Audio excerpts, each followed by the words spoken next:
Assalamualaikum warahmatullahi wabarakatuh. Waalaikumsalam warahmatullahi wabarakatuh.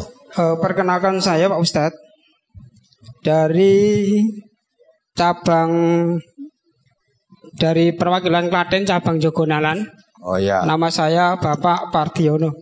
Apa? Bapak Pardiono. Oh Pardiono ya, mari. Yang saya tanyakan satu, bahwa di tempat saya itu sering ada kematian. Nah, iya, kadang 40 hari itu, kadang 3.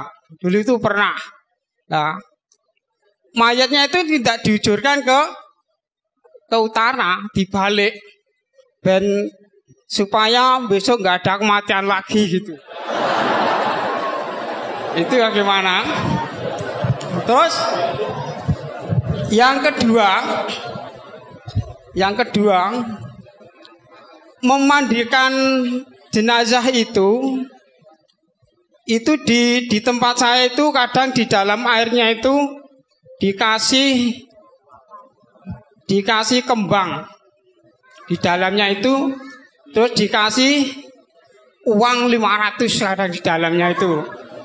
Nah, kadang dikasih itu Pak Ustadz, kasih godong daun dadat serep. Nah, nggak dikasih godong itu yang enak dimakan itu enggak.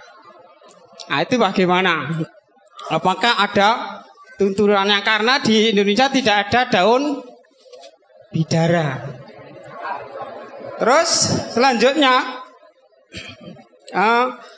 sebelum jenazah itu diberangkatkan, saya itu ada disuruh membacakan Quran dalam runtutan pemakaman. Biasanya saya kadang membaca surat Al-Baqarah ayat 153 sampai 156. Apakah itu diperbolehkan atau tidak Pak Ustadz?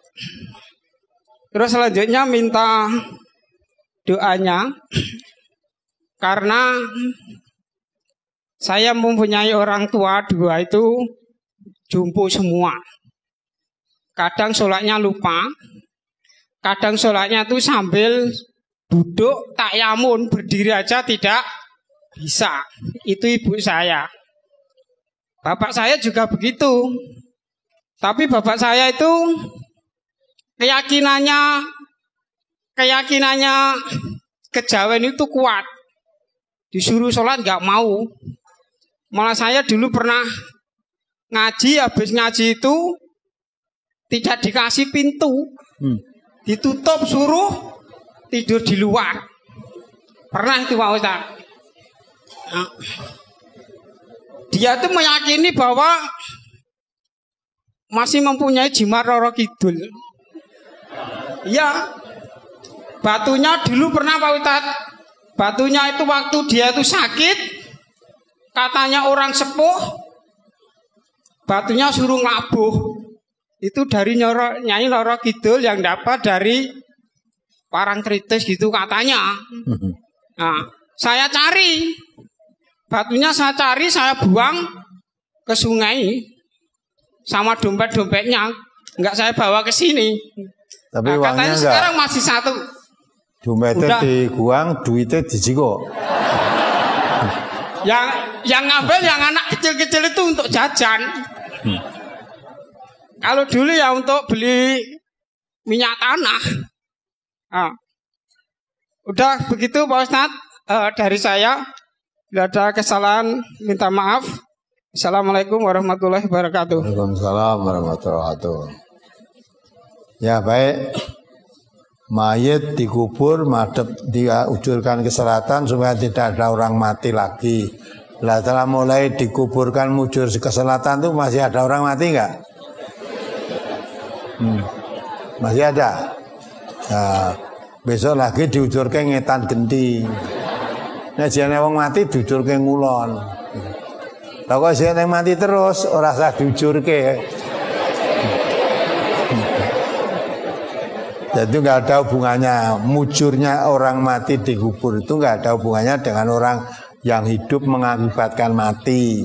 Semua orang yang hidup itu sudah janji, sudah mendapat jatah dari Allah. Semua orang hidup mesti bakal mati. Kullu nafsin dha'iqatul maut.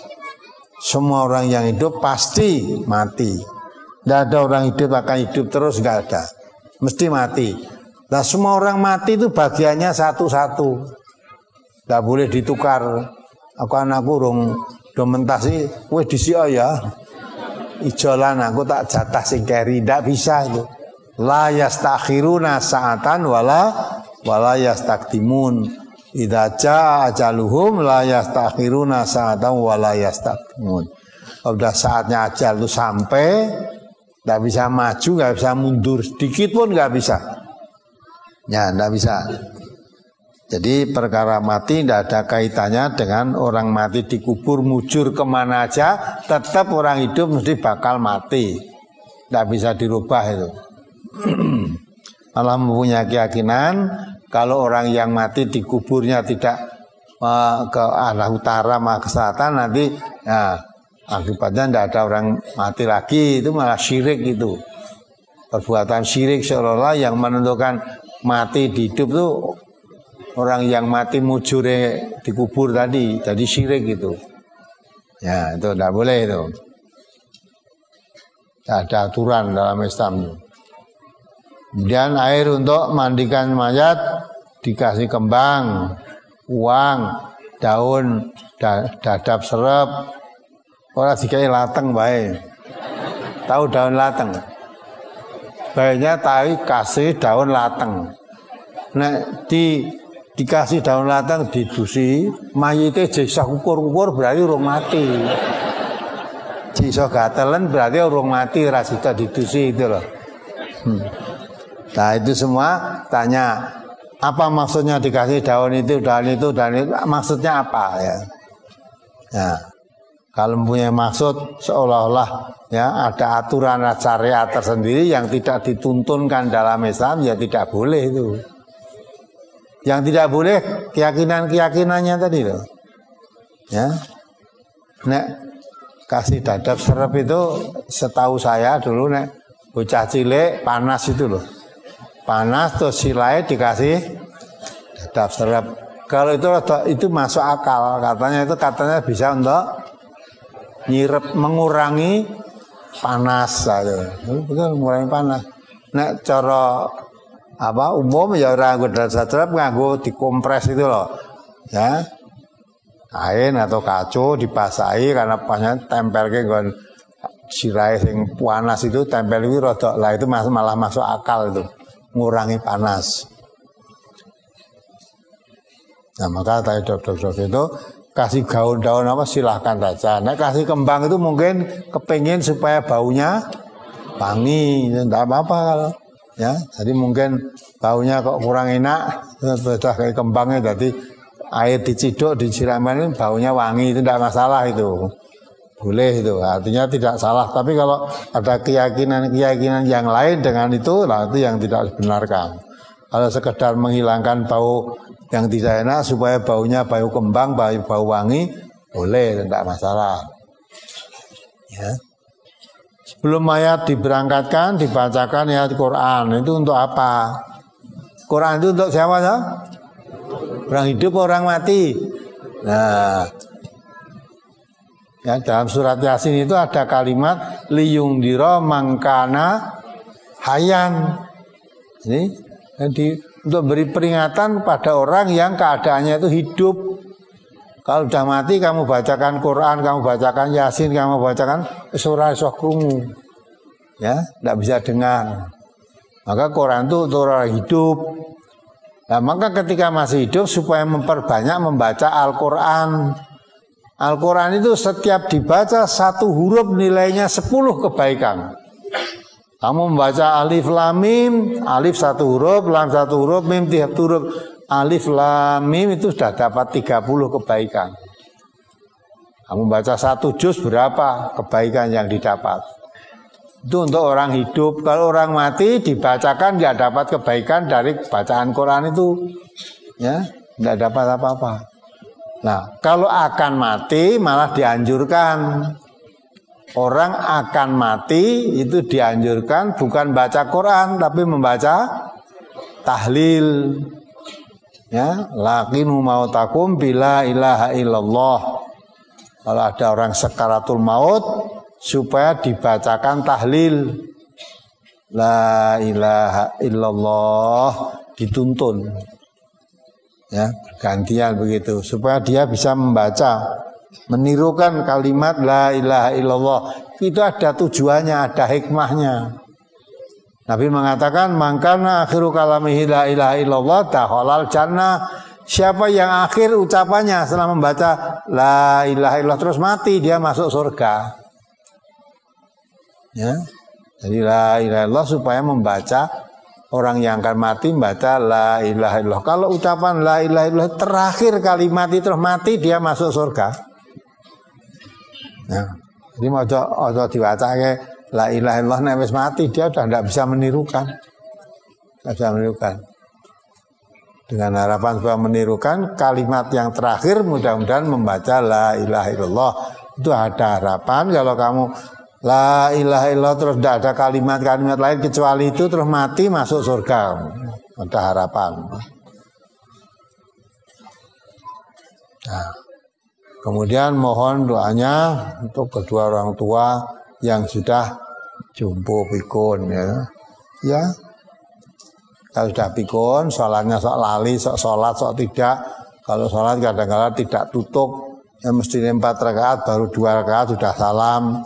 Ya, malah kadang-kadang mestinya belum sholat, disuruh sholat, katanya sudah sholat, padahal belum. Ya, nah wis ngomong wis sholat itu dikon sholat nah, ya ora gelem. Walaupun tadi belum, tapi sebaliknya walaupun belum sholat, kalau dikatakan Bu sholat dhisik, wes aku wis sholat, wis kon sholat ya ora gelem, wis sholat. Nah orang menghadap begitu, ya sudah didoakan saja mudah-mudahan husnul khotimah, diberi kesabaran, ya keluarga yang ditinggalkannya rajin menuntut dan sebagainya. Nah kalau orang dah pikun itu dia tidak sholat karena pikunnya ya tidak dosa. Ya, dia sholat karena ya lupa-lupa yang dibaca pun tidak genah, ya tidak dapat pahala. Udah. Nah, itulah maka orang pikun itu Allah katakan diberi ilmu yang dulu mengerti menjadi tidak mengerti lagi. Ya, udah pikun. Nah, kalau udah itu udah urusan Allah, bebas kita. Artinya tidak sholat ya dosa, mengkewajiban yang hidup, yang sehat, anaknya mengingatkan waktu sholat diingatkan. Diajak sholat. Adapun sholatnya sak kelingane dia dan tidak apa-apa.